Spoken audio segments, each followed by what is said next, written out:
amis internautes de Thiès Info, bonsoir ou bien bonjour. Cela dépend de l'heure où vous regardez actuellement votre émission préférée à Feeñal. Alors Feeñal aujourd'hui reçoit Mia de son vrai nom Ami Dioum. Donc moom tey la ñu fas yéene recevoir fas yéene waxtaanee ak moom nag li nga xamante ni mooy toujours rek ci cadre jeunesse bi parce que li ñu seetlu actuellement ci jeunesse bi muy violence yeeg meurtre yeeg viol yi dafa bari donc laaj na nag ñu invité jeunesse bi ñu ñëw fii toog waxtaan ak ñoom ñu xam un peu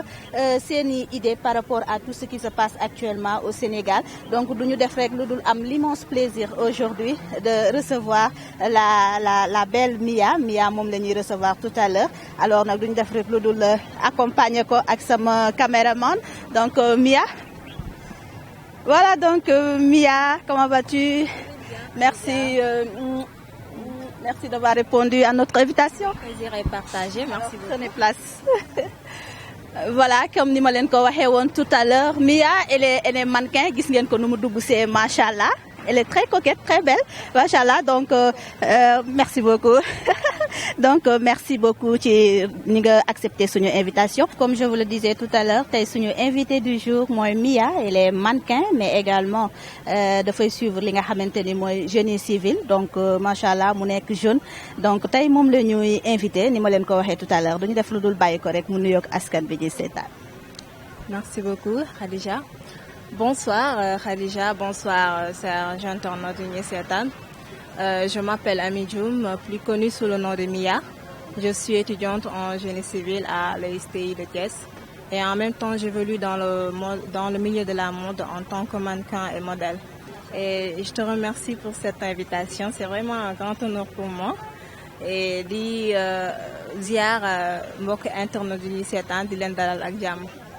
donc ñun tamit ñu ngi am mbégte lool di la recevoir suñu plateau alors dama dégg tout à l'heure nga ne mannequin nga mais en même temps da ngay nekk étudiant du suivre génie civil alors pourquoi le milieu mannequinat nga si évoluer. C'est pas du tout facile franchement d'allier les études en même temps avec la mode voilà c'est pas du tout facile mais damay essayer rek voilà jéem a boole ñaari pour ñu ànd bien vrai que c'est pas facile pour mon cas métti na trop mais tamit nag mannequinat dafa nekk loo xamante ne nii c'est un rêve depuis toute petite ma yàgg ko bëgg voilà yàgg bëgg nekk mannequin évoluer ci mode bi donc amour boobu moo ma poussé passion boobu noonu ma koy nourrir moo ma poussé ba xam nga rek li yàlla di dogal ba tey di ma nekk mannequin et en même temps modèle di évoluer nicement ci mode bi mu nekk aussi une grande fierté pour moi voilà. da nga ci am parce que dama dégg tout à l'heure nga ne depuis enfance yaa ngi ko bëgg da nga ci am idole wala yow loo bëgg la nii rek depuis enfance. waaw dama ko yàgg bëgg depuis enfance bien vrai que bari naa ci ay idole moom duma wax mën naa citer comme Tyra Banks voilà mannequin qui habite mannequin en États-Unis voilà. mu nekk une grande mannequin et modèle aussi en même temps ma yàgg ko suivre vraiment mu nekk koo xamante ne nii bon mannequin yi mën nañu roy ci moom daal ci maanaam ci milieu bu mu nekk daal xaw ma nag lu muy dund mais franchement li muy def mën na ko maîtriser na ko donc man moom laa daan suivre depuis toute petite voilà. alors mannequinat nekk milieu bu doy waar tentation yi ñu ngi ci biir dañ ciy dégg ay. góor jigéen nañ ma bàyyil ci kàddu gi di ci dégg ay guwin non parce que comme man bëgg naa bu ñu toogee jàkkaarloog askan bi ñu wax loo xamante ni vraiment ku ko xool da nga siy jëlee njëriñ parce que gis nañ ni mannequinat léegi xale yëpp dañu bëgg a dugg ci mannequinat te gis nañu tentation yi nekk ci biir doy na waar yow loolu naka nga koy dundee ak lan nga ci mën a wax. waaw man nag li ma ci mën a wax bariwul parce que man tentation yooyu ma ci gis peut-être. am na c'est vrai parce que milieu mannequinat dafa nekk loo xamante ni dafa dangereux milieu la boo xamante ni y a beaucoup de risques dedans moo tax parents yi sax boo seetloo bëgguñu di bàyyi seen doom yi ñu intégré ci milieu parce que risques yi dafa bëri trop man mi di wax ak yow ni sax samay parents au début d'accord wuñu woon dama naxtaan ak ñoom rek ñu bàyyi ma parce que aussi xam nañ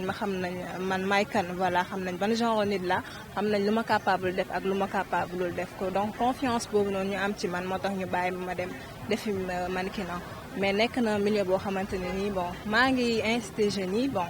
ñi nga xamante ni ñu ngi ci milieu bi ñu def très attention parce que risque yi dafa bari daal risque yi dafa bari trop mannequin yi li ñu leen di waxal ci dëkk bi dafa bari te regard bi ñu leen di xoolee nekkul image bu rafet daal image bu ñaaw la mi ngi noonu li ñu leen di xoolee dafa ñaaw trop donc raison pour laquelle nag moo tax ñu war a xoolaat suñu jëfalin ak suñu doxalin vraiment. justement li ñu leen di xoolee dafa ñaaw trop selon vous naka la mannequin war a mën a comporter woo d'abord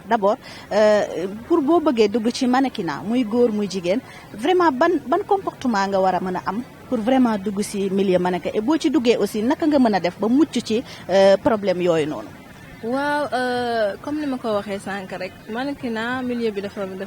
doy waar mooy loolu noonu bien vrai que nag porte la boo xamante ne ni mën na la yaatal maanaam c'est une ouverture daal voilà mën na la apporter plein de bonnes choses plein de bonnes opportunités voilà mais tamit il faut que ñu xoolaat aussi comportement de certains mannequins parce que tamit mënoo ni man mannequin laa rek lu ma neex laay sol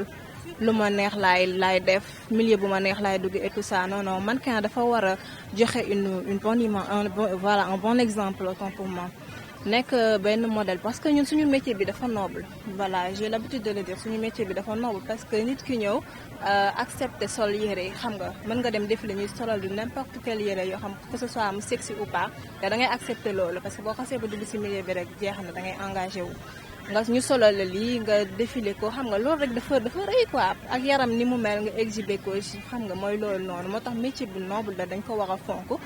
te waruñu sol yenn yére yi di ko exposé di génn ci mbedd mi ku nekk di ñu gis affaire yooyu noonu voilà. mais foofu laay taxaw malheureusement li ngay wax nii loolu moo am parce que da ngay gis yenn mannequin yoo xamante ne bon je sais pas si ay mannequin lañ ou bien si des mannequins clandestins nañ ma bàyyil ci kàddu gi mais parce que li ñuy gis léegi dafa doy waar trop ci milieu bi dafa doy waar te li nga ko comme ni nga ko waxee métier bu noble la te nit ki ci lépp li ngay nekk rek war nga ci mën a am jom fulla ak fayda ba ku la ci gis naw la ci mais malheureusement des fois da ngay gis ay mannequin yoo xamante ne boo leen gisee ci mbedd bi doo leen naw parce que seen habillement dañuy sol ay yére yu gàtt ay daggit jàpp seen yaram yi xeesal ko am ay timpi tampa des trucs comme ça yoo xamante ni daal man nawloowuma ko ñooñu tey lan conseil nga leen di jox. waaw il faut qu'on se dise la vérité aussi noonu ñuy solee aussi man lu ma wax nawuma leen ci mais c'est pas du ci correct étant donné que si milieu bi laa nekk sax damay gis lu nekk ñu koy voilà mannequin yi di ko solo et tout ça surtout seen comportement yi voilà mais tamit il faut que ñu changer solin yi parce que mën nga nekk mannequin s'habiller de façon élégant et sobre en même temps voilà n'empêche que mannequin ngay mës a doon et modèle parce que yow yaa ko bëgg voilà mais tamit nekkul ni man da nga nekk mannequin rek que da nga war a solo du n'importe quoi pour se faire maanaam remarquer et tout ça loolu amul solo pour man daal nga s'habiller de façon simple et classe voilà ñu mën la ci naw loolu moo ëpp solo. yow yàgg nga ci milieu bi. non milieu bi nag bon yàgguma ci 1 an rek laa ci defagum daal 1 an rek laa ci defagum mais nag sant yàlla bu baax parce que apporter na ma plein de bonnes choses yoo xamante ne nii macha allah ma ciy sant yàlla bu baax beaucoup de choses j'ai eu à fréquenter dans des milieux yoo xamante ne nii lu nice rek laa ci jëlee vraiment des rencontres importantes des formations yoo xamante ne nii jot naa ko def ak Kajoor Art Tantozo voilà. ñu koy nuyu de passage Jo Mansour voilà. mu nekk nit ku baax ku ñàkk ki ñaan koo xamante ni métier bi muy def soxorewu ci kenn franchement parler voilà jot naa def loolu noonu te ci man ci grâce ci milieu bi ma nekk moo ma ko may voilà loolu la. am na ñoo xamante ni yow def nga ci 1 an am ci loolu yëpp mais am na ñoo xamante ni def nañ ci ay at te mënuñu avancer ci milieu bi kon ce qui veut dire que ñooñu am na lu bare loo xamante ni mooy li ñu doon wax sànq rek manqué na leen est-ce que yow bi nga commencé milieu bi ba tey yaa ngi ciy gis ci sa bopp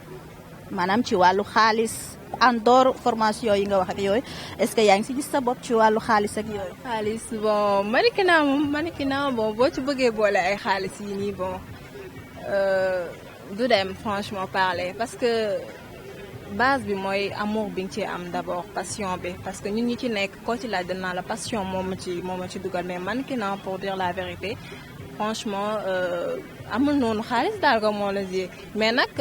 mën nga am chance nga am ay contrat yoo xamante ni mën na la apporter lu bari ngay am possibilité de voyager et tout ça loolu aussi ci côté boobu noonu mën nga ci am xaalis bu baax a baax mais bu fekkee da nga nekk benn simple mannequin rek franchement parler dina métti trop pour ça. mais yow tu n'es pas simple mannequin macha. non jëluma exemple ci man dem damay wax de façon générale quoi pour ñëpp. mais selon vous lan mooy simple mannequin. simple mannequin bon maanaam mannequin koo xamante ni bon il participe pas dans beaucoup de défilés koo xamante ni dafa rester ci coin rek bañ a def effort pour xam nga rek mooy loolu parce que milieu bi tamit faaw ngay génn xam nga voilà faaw ngay génn pour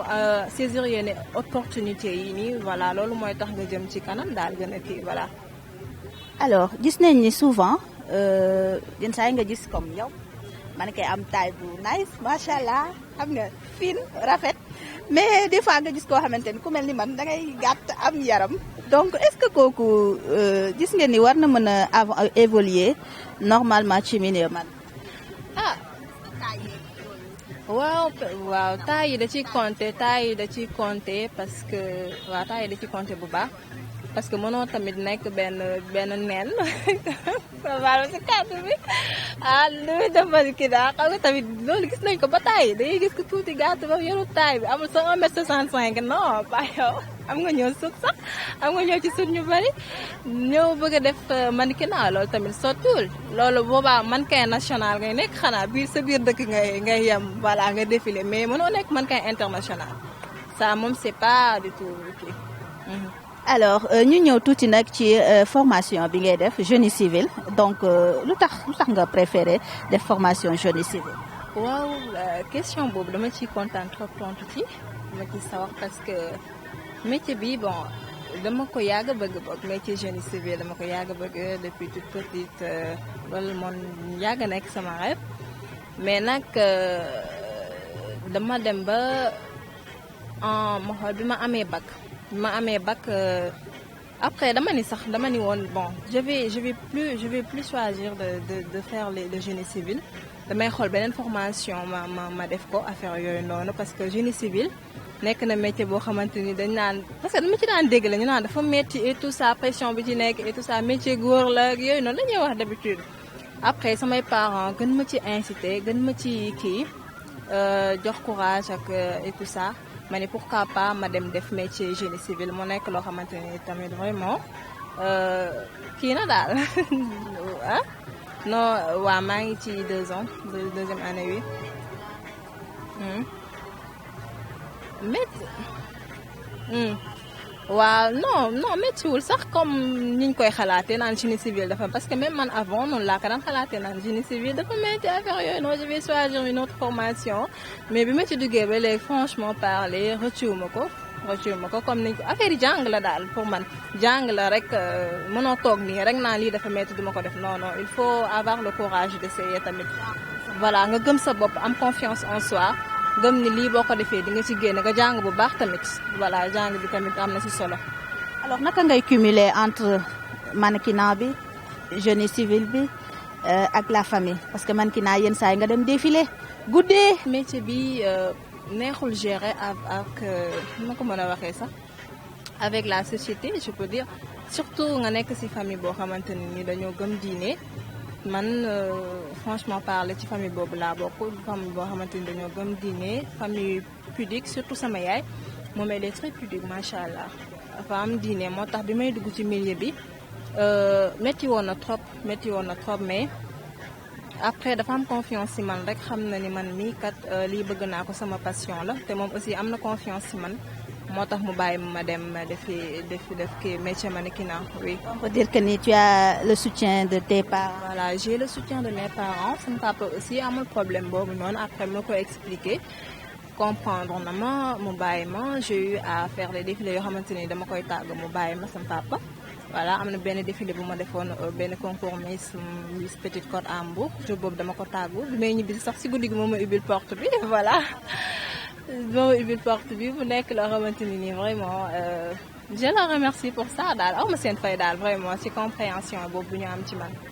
Voilà mbokku internautes yi je vous rappelle que ñu ngi am invité tey du jour Mia de son vrai nom Amy Dioum elle est mannequin macha allah dégg ngeen li mu wax yëpp donc Mia dañuy dugg nag ci phase bi nga xamante ni vraiment c'est actuellement dafa nekk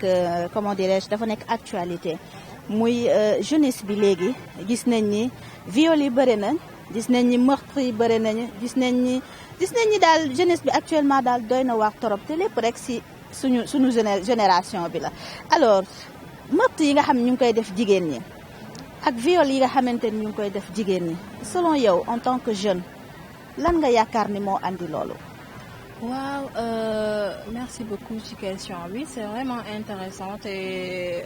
réalité la boo xamante ni Sénégal ñu ngi koy dund mu nekk lu metti vraiment kenn rafetlu ko parce que ñun lii ñuy dund nii maanaam violence bi am ci dëkk bi avant yeneen dëkk yi nga ko daan dégg à l'extérieur mais léegi Sénégal fii c'est fréquent vraiment et c'est désolant aussi mais li may wax rek mooy ñu xoolaat comportement yi ak mentalité yi voilà surtout loolu noonu ñu xoolaat loolu bu baax a baax. ñu xoolaat comportement yi ak mentalité yi mais yenn saa yi comme tout récemment ni cas biñ fi am muy Ami Ka dañ koy ñaanal yàlla na ko yàlla yërëm te xaare ko àjjana moom ci lu ñu wax borom këram doo ko rey alors comment se fait-il man li may laaj mooy comment se fait-il nga nekk jeune nga marié ak jeune ngeen dem ba à un moment donné meurtre di am ci loolu est-ce que jigéen ñi jeunesse bi waruñu xoolaat ci góor ñi ñuy dugg xoolaat seen bopp xoolaat seen comportement oui ou non. bien sûr war nañu xoolaat seen comportement surtout jeunes yi parce que mënoo ne man jeune laa rek lu ma neex laay def ci ku ma neex laay dugg affaire yooyu noonu pour man nit ki boo koy fréquenter war nga xam ne kii ban genre la surtout ci relation couple yeeg yooyu noonu war nga xam kii ban genre la ban façon nit la avant ngay dugg ci moom wala ngeen di sëy et tout ça ba yenn loraange yi yëpp di ci am voilà. mais des fois da ngay gis jigéen boo ko waxee danaan la dama ko bëgg le mot dama ko bëgg daal. defe naa moo ñuy dugal ci tuuxi duna yu ñuy nekkee est-ce que loolu tamit waruñu ci vraiment ñaaxaat je vous rappelle que li tax ma invité ko tey mbokku internet yi parce que tout le temps dañuy dékk suñu micro suñu papa yeeg suñu yaay yi mais laaj na aussi ñu waxtaan ak jeunesse bi ñu xool ñoom i tamit seen jëli aussi seen i idée seen i xalaat lan la ñu xalaat ci loolu parce que lii xew yëpp ci jeunesse bi lay xewee alors dama ko bëgg boo waxee rek ñu ne sama genre gi dama ko bëgg léegi yow bëgg gi tax ngay tayle sa bakkan ñu rey la. vraiment doy na wax daal dama ko bëgg tout le temps loolu la ñuy wax mais tamit c'est vrai que amour bi mooy base bi mais tamit nit war nga xool leneen lu dul amour nag tamit nag wax dëgg fa yàlla mënoo ne nit ki dama ko bëgg rek nag lu mu la def rek lu mu la sañ a def rek nga nangu ko tamit nga accepté ko loolu aussi tamit nekk na loo xamante ne nii rafetul daal voilà waruñu jël amour bi rek ñu jiital ko comme ça. voilà ñu xool yeneen comporte parce que jikko yi tamit daf ci am solo nit ki mënoo ñëw ànd ak moom rek ne non dama ko bëgg affaire yooyu non il faut nga xam jikko yu rafet yi mu am d'abord. parce que dañuy wax aussi lu feeñ ci sëy ba nuyoo la woon ci ngoro li dañ koo fayul. voilà lii feeñ ci sëy bi nuyoo woon na ci ngoro gi dañ koo fayul effectivement loolu olof wax dëgg la parce que. comme ni ma ko waxee sànq rek nit ki balaa nga koo sëyal war nga dëgg fa yàlla xam ban genre nit la d'abord xam jikko yu rafet yi mu am ba pare avant tout d'abord man boog ci li ma xalaat boog ci li ma xalaat mu ngi noonu. parce que am na góor ñoo xamante ni aussi ni mu amee si góor noonu la amee si jigéen dañuy nëbb seen jikko pourquoi parce que bëgg naa diw bëgg naa Mia donc pour bañ mu rëcc ma bàyyi ma nëbb ko sama jikko mais jikko ak borom pax. une fois nga marié ak moom mais dafay feeñ parce que dëkk dafa metti yenn saa yi nag contraire bi lay doon da ngay gis jigéen boo xam ne dafay ànd ak góor mais dafay xam li ku góor ki capacité doy waar gi mu doy waar mais day jiital amouram ne kii daal dama ko bëgg bàyyi ma sëy moom xëy na su ma sëyee ak moom dina changer alors que loolu yow mu ngi lay lor parce que génération bu tey ak génération bu démb bokkul y a une très grande différence xale góor yi muñalatuñu jigéen ñi aussi muñalatuñu xale góor yi donc man il faut que daal man dama bëgg yow nga jàkkaarloog askan bi nga jàkkaarloog sa mbokk jeunesse yi nga wax leen ah ñu xoolaat seen bopp ñu xool nag ñu xoolaat daal seen comportement entre nous góor ak jigéen ku ci nekk xoolaat sa comportement ñu bàyyi nëbbante bi. voilà ñu bàyyi nëbbante bi ak raayal bi franchement parle ñu wax côté dee rek c'est ça parce que tamit ñun ay jeunes lañ te tamit mënoo nekk xale ba pare dugg ci loo xamante ne ni da la yor rek. xam nga sa avenir yaa ko à jamais gis nga ka Amina Kabi jëkkër ji ni mu ko def tamit lor na doomu jàmbur ji moom tamit loraane la boppam parce que tamit dinañ ko ci tëj voilà peine de mort et tout ça loolu lépp di ko ci fekk àddunaam yàqu et tout ça moo tax daal comportement yi toujours moom laay revenir at ñu xoolaat comportement yi ak mentalité bi surtout loolu noonu parce que tamit comme tu l'as dit góor ñi yërëmatuñu jigéen ñi yërëmatuñu jigéen ñi pourquoi parce que peut-être seen xel foofu la toll daal pour man seen xel foofu la toll te jigéen ñi tamit ñu gën a defaraat aussi seen ñu koy xeet seen comportement voilà. dañuy wax aussi uude nu mu la gisee rek la lay ëwalee. noonu mënoo ne yow nit ki dama koo bëgg rek lu ma def daf ma war a neex et tout ça non parce que góor yow yaa koy wan loo xamante ni nii. moom daf lay bëgg respecté la nit ki mënul ñëw ngeen génn benn une semaine mu lay saaga wala ngeen di génn yàgg lool mu lay saaga di la maltraité ci génn laa wax de pas mariage et tout ça yow nga accepter ko loolu nekk benn nooy neex nii rek xam nga daf lay yàpp au final daf lay yàpp mi ngi noonu donc nag vraiment jigéen ñi ñoo war a aussi xoolaat seen jikko xam nga am benn caractère bii nii ba nga xamante ne ni góor ñi buñ leen gisee dinañ leen naw ci loolu noonu respecté leen voilà. Parents yi aussi dans tout ça. Parents yi dans tout ça pour man parents yi bon peut-être am nañ ci part de responsable peut-être pas mais daal moi je me dis que parents yi def nañ seen maanaam nañ ko mën a waxee seen devoir voilà parce que booy sëyi xam nga dinañ la conseiller dinañ la am ay lu ñu la wax et tout ça ñu ngi conseiller seen doom bi mais tamit xam nga tamit dëkk bi dafa jaxasoo nit ki da nga ko yar fi nga ko war a yaree inculquer ko day ay valeur mu génn tamit def mel neneen subir ay influence ci dëkk ci n'importe quel kii voilà loolu la daal mais parents yi man blâmer wu ma leen ci côté boobu noonu franchement parler. mais da ngay xool aussi d'accord am na parents yoo xamante ni vraiment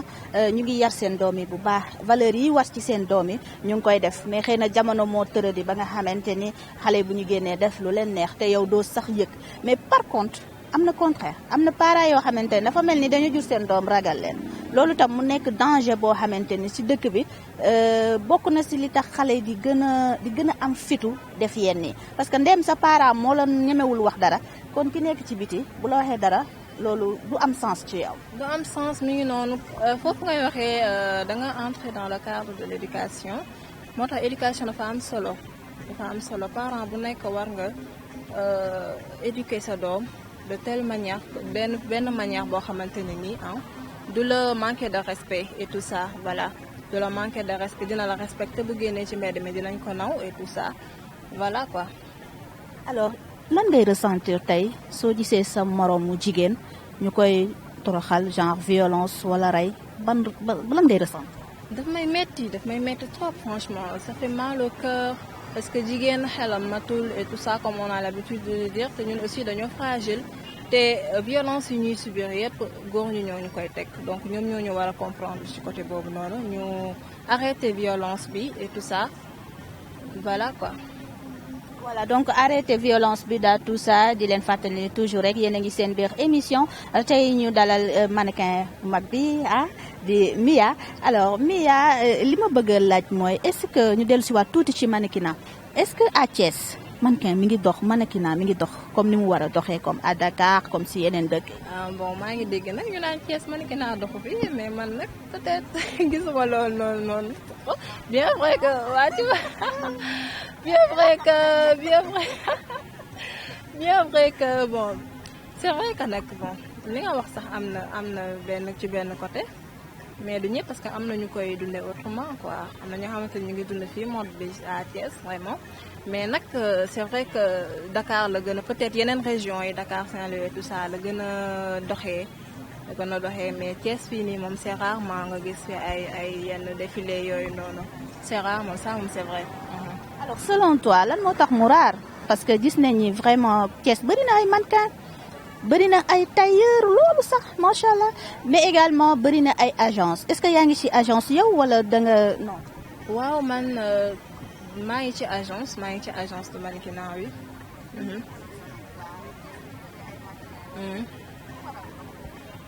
pourquoi doxul ah est-ce que doo ko laaj yeneen mannequin yi war a dakk pourquoi doxul waaw bëri na ay mannequin parce que da ngay bëri na ay mannequin te mannequin yi aussi li tax mannequinat bi doxul à Thiès moo tax da ngay gis d'habitude ñuy génn di dem ci yeneen région yi parce que foofu la gën a doxee à Dakar ak Saint-Louis et tout ça ay Mbour dox na foofu trop mais tamit je pense que ci côté peut-être ci côté styliste yi boog du moins parce que peut-être ñoom ñoo dul faral di organiser ay défilé fii nii à Thiès xëy na peut-être aussi loolu la voilà parce que Thiès fii moom bariwul ay défilé de mode moom franchement. remarqué nañu aussi que Thiès li muy bëri mannequin des fois nga gis ay défilé yoo xamante ni dina am certes mannequin Thiès mais da nga siy gis yeneen mannequin à Dakar wala à Louga wala yeneen i mannequin ñu jëli leen alors ñun li ñuy xalaat mooy est-ce que tamit peut-être que mannequin Thiès yi maanaam liggéey bi est-ce que desul seen côté loolu moo tax gars yi des fois di leen fi bàyyi di dem di jëli yeneen mannequin parce que am na ay mannequin gars. non je ne pense pas que liggéey bi des na parce que fii gis nañ fi agence yoo xamante ne nii bien vrai que siiwuñu trop mais ñu ngi def liggéey bu rafet macha allah am nañ seen i moniteur ñu jàngal seen mannequin vraiment ñu def liggéey bu nice mannequin yi aussi man li ñuy def bu baax parce que dañ leen ko jàngal mais tamit peut-être bon foofu daal mënuma ci sori mais daal fii daal moom wax dëgg fa yàlla am na ay agence yu baax bien vrai que nag agence yu bari bu ñu fii. donc yaa ngi défilé Thiès en dehors de Thiès wala. waaw maa ngi défilé Thiès en dehors de Thiès aussi voilà maa ngi défilé en dehors de Thiès jot naa défilé Mbour Dakar et Saint-Louis aussi. alors lan mooy projet yi. projet yi bëri na trop j'avoue que trop surtout man. surtout man moom je suis une personne boo xamante ni je suis très ambitieuse j'avoue que je suis une grande rêveuse voilà je suis une grande rêveuse moo tax raison pour laquelle j'ai beaucoup de projets ci côté étude bi de même que aussi ci côté mode bi voilà parce que beaucoup ma ci xuus yu bari mais daal y a plein de surprises yoo xamante ni ñu ngi ñëw voilà. d'habitude man kay koo ci wax rek mu ne la dama bëgg a devenir une grande créatrice comment dire styliste ak yooyu. c'est affaire yooyu noonu xool ko mu may jéem a kii bien sûr parce que loolu lépp ci cadre mode la rek mannequin bu nekk ñaan nga yàlla xam nga promouvoir la mode xam nga apporter quelque chose ci mode bi voilà nekk benn grand créateur de mode et tout ça. voilà mannequin yi loolu dañuy ñaan man ba personnellement loolu laay ñaan te projet yi bëri na nag yaa nag di ngeen ko gis ci yeneen facette yoo xamante ne nii ci c'est dans le cadre de la mode mais pas en tant que Mia mannequin mais Mia voilà projet yi bëri na daal bëri mais je préfère les garder voilà ba mu sotti incha allah yàlla. ku ñëpp xam foo jëm daal. doo yegg bi ngi noonu c'est ça. Mia Miss Thiès Miss Sénégal. incha allah. bon waaw incha allah loolu laa bëgg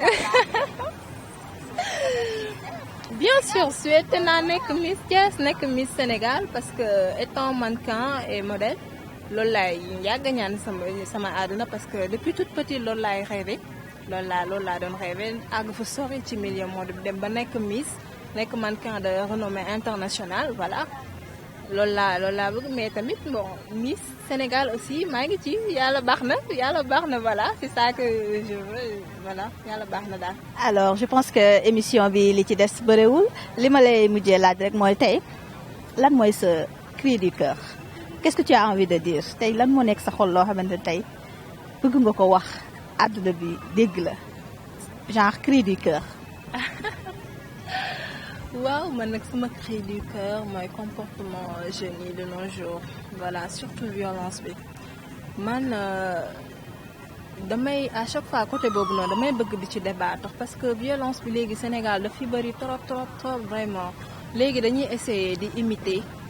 occidentaux yi lu ñuy dund fii ñu dund ñoom ñun ñu koy bëgg a dund tamit te loolu sottiwul nit ki mënoo imiter koo xamante ni bokk leen environnement et tout ça donc foofu laay loolu laay kii daal inciter jeunes yi ñu bañ a ñu arrêter violence bi vraiment si on veut le Sénégal meilleur voilà te habillement yi aussi ñu xoolaat ko bu baax a baax parce que nit ki nu mu la gisee rek loolu lay jugé Sénégal fii loolu moo nekk seen esprit daal loolu laa ko mën a waxee voilà ñun liñ naan l'habit ne fait pas le moine mais Sénégal fii ñu la gisee rek noonu lañ lay jugé voilà ñu xoolaat habillement yi dañoo mën a critiquer surtout milieu mode bi ñu nekk ne mannequin yi ñu xoolaat aussi ni ñuy solo voilà nekkul ne da nga nekk mannequin yére yu sexy ñëw sa bopp bi tant ko nga kenn xamul looy ndiro et tout ça vraiment donc ñun ñoo war a mën a defar mode bi ñun jeune mannequin yi nga xamante ne ñu ngi ci biir ak ñun jeunes yi nga xamante ne ñu ngi biir ñu ngi Sénégal ñun jeunes sénégalais yi boog ñoo mën a defaraat Sénégal parce que ñun ñooy avenir de demain. ay la nga wax sa dernier mot rek. Merci sama dernier mot bon man maa ngi remercier tout d'abord samay parents ci confiance bi ñu am ci man franchement parce que yar nañ ma fu ñu ma war a yaree ba ma màgg nee tool ñu am confiance boobu ci man bàyyi ma intégré wu ci milieu mannequinat bi donc man aw ma seen fay vraiment maa leen remercier bu baax. di remercier sama grand frère sama yaay mën naa wax sama kii la nu ma ko mën a waxee. sama manager la sama xarit voilà daf may conseiller di ma jox ay conseils yoo xamante ni vraiment man xam naa njariñ bi voilà parce que maa ngi ciy gis ay résultats yu positifs te loolu mooy devoir sax d'une mère voilà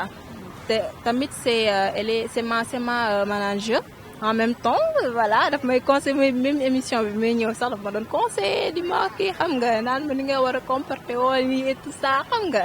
elle est inquiète xam naa mi ngi noonu toog sax di ma xaar bu ñëwee rek mu laaj ma affaire yooyu noonu xam nga moom elle maag moom dañu am benn complicité bu rare entre fii mère et fille